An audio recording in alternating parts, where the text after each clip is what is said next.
हरिओम. अध्यात्म उपनिषद योगदास श्री जयगणेश जोशी यांनी केलेले निरूपण. श्लोक क्रमांक 35. वृत्त्यस्तु तदानीमप्य ज्ञाता आत्मगोचरा स्मरणादनुमीयन्ते व्युत्ती तस्य समुत्थिता. समाधी अवस्थेमध्ये त्यावेळी चित्तवृत्ती एक आत्मज्ञानच तदाकार झालेले असतात,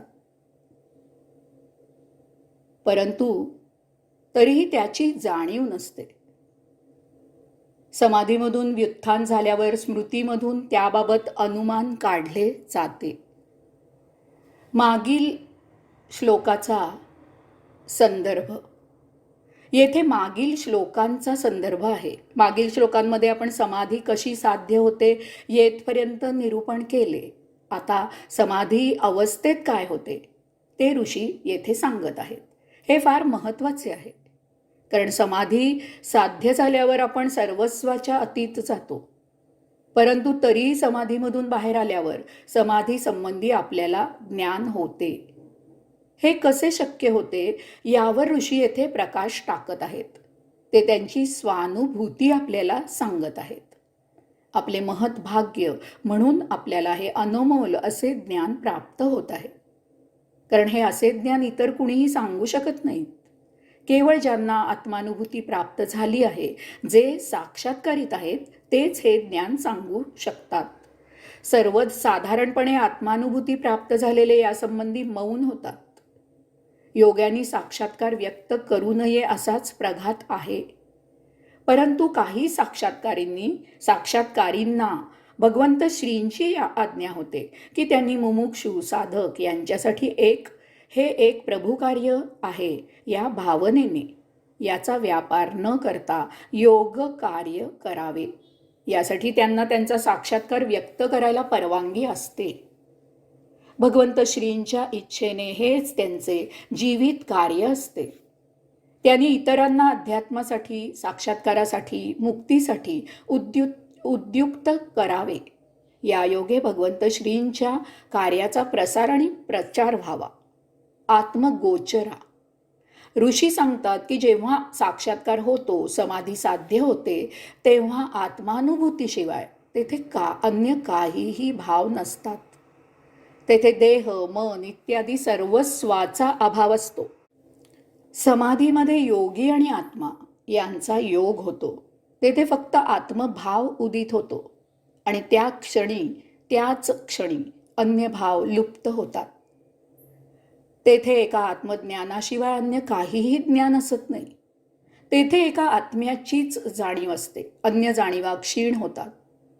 समाधी अवस्थेमध्ये योगी त्या परम दिव्य प्रकाशाची अनुभूती अनुभवित असतो. त्यावेळी तो विश्वे ओलांडून त्या पलीकडे झालेला असतो. तो भगवंत श्रींच्या सन्निध असतो. यामुळे एक अविश्वसनीय असे अद्भुत घडते. अशा या समाधी अवस्थेत त्या योग्याला आत्मभाव, आत्मज्ञान, साक्षात्कार, प्रकाशाची अनुभूती इत्यादीची जराही संवेदना होत नसते. त्याला यापैकी काहीही समजत नसते. जणू काही तो अचेतन झालेला आहे. वास्तवात जेव्हा आपण एखादे काम करत असतो, एखादी कृती करत असतो, तेव्हा आपल्याला त्या होत असलेल्या कृतीची भावना असते, त्या कृतीचे ज्ञान असते, त्या कृतीची जाणीव असते.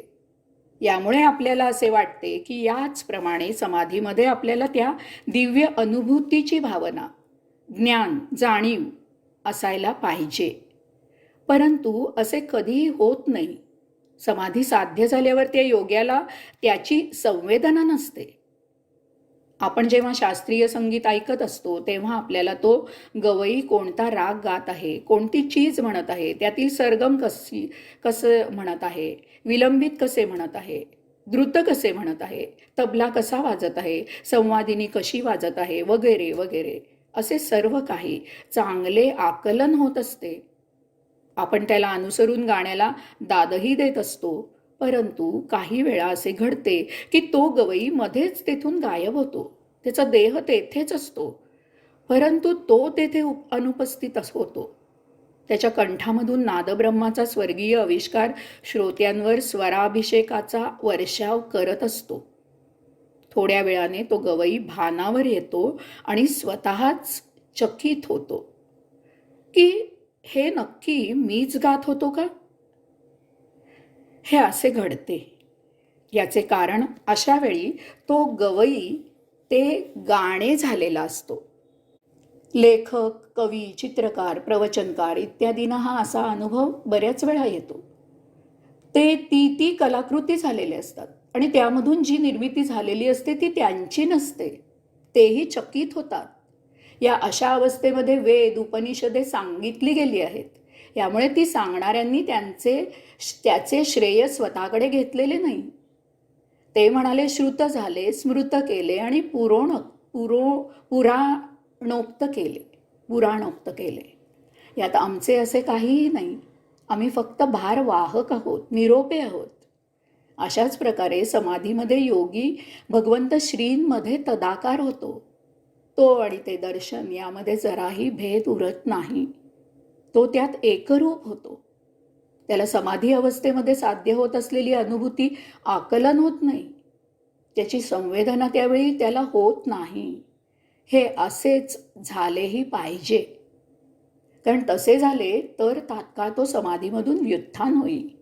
त्याची समाधी भंग होईल.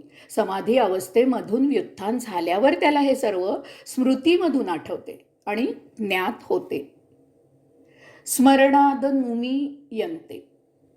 ऋषी पुढे सांगतात की समाधीमधून तो व्युत्थान झाला की नंतर स्मृतीमधून त्याला मिळालेली अनुभूती स्मरण होते. वर सांगितलेल्या गवयाच्या उदाहरणात गवई गाता गाता गाण्यात एकरूप होतो. तो ते गाणे होतो आणि मग थोड्या वेळाने तो भानावर येतो. तसेच येथे होते. समाधीमधून बाहेर झाल्यावर त्याला सर्व काही समजते की आपल्याला काहीतरी अद्भुत अशी अनुभूती साध्य झाली होती. आता त्याच्या आचरणात